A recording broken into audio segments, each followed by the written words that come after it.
I suspected my girlfriend of cheating, so I bought her a journal for Valentine's Day. Unbeknownst to her, I had heard from a close friend of mine that my girlfriend was flirting with another guy at the bar. When I heard this information, I started to notice signs of my girlfriend acting suspicious.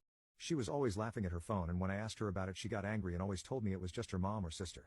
I started to grow more and more suspicious by the day, but did the best I could to hide it and act like everything was normal. Valentine's Day rolls around and I decided to buy her a cute little journal and encourage her to write her thoughts and things in it, telling her I read somewhere that it helps with stress. I had already gone through her phone when she was asleep but found nothing, so I was starting to doubt myself, but I still had a bad gut feeling that my girlfriend was cheating.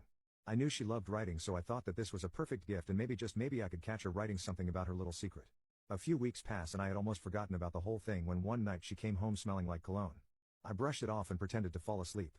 After I knew my girlfriend had fallen asleep, I crept over to her dresser and snagged her journal off the top. I went to the bathroom and locked the door. At first everything seemed normal and I began to feel bad about invading her privacy like this. But then, I flipped past a bunch of blank pages and my heart stopped. It was a love note written in different handwriting than my girlfriend's, talking about how much fun this person had with my girlfriend and how they will have to meet up again. But it gets far worse. Underneath the note was my girlfriend's handwriting replying to the message, making fun of how oblivious I was, and how I was too nice. There was more on the second page, and far worse, talking about me and how pathetic I was. I couldn't even read on before I bent over the toilet to throw up. I closed the journal, and then it hit me: how the hell is this guy writing in this journal? Is he in our house when I'm not there? Or is my girlfriend bringing her journal with her when she goes out and they write these secret little love notes? This thought set me over the edge and I nearly ripped the entire journal apart, but I somehow told myself to remain calm. I went back to bed, put the journal back on the dresser, and tried my hardest not to disrupt my sleeping girlfriend. Morning comes and I had to act like everything was normal, but even looking at my girlfriend made me want to throw up. I knew that my girlfriend planned on going out with her friends again that night, and sure enough she tells me she's leaving around 8 p.m. I act all kind and innocent as she's leaving, and as soon as she closes the door I race upstairs, and wouldn't you know it? The journal is not there. I pick up my phone and dial my friend Joe, the one who originally warned me about my girlfriend's behavior. I told him it's go time for Mission Joe. This is the code name we had for the revenge plan that I spent the whole previous night thinking about. Joe was instructed to be at the bar that I knew my girlfriend was always at and gather evidence of her cheating. Throughout the night he sent me videos of her hugging and kissing this other guy. I felt sick. How could this really be happening to me? Reading it was one thing, but watching videos of it was a whole other level.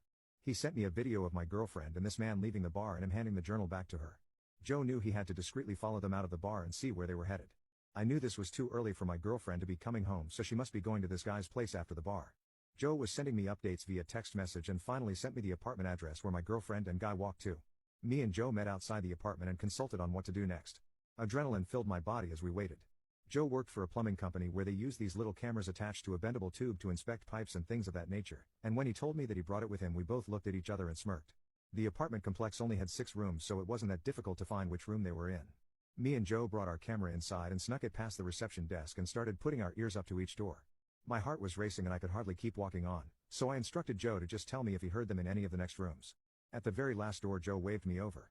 He told me that he heard my girlfriend's voice. I looked at Joe, and he took his camera out and started to slide it under the door. Just as he started doing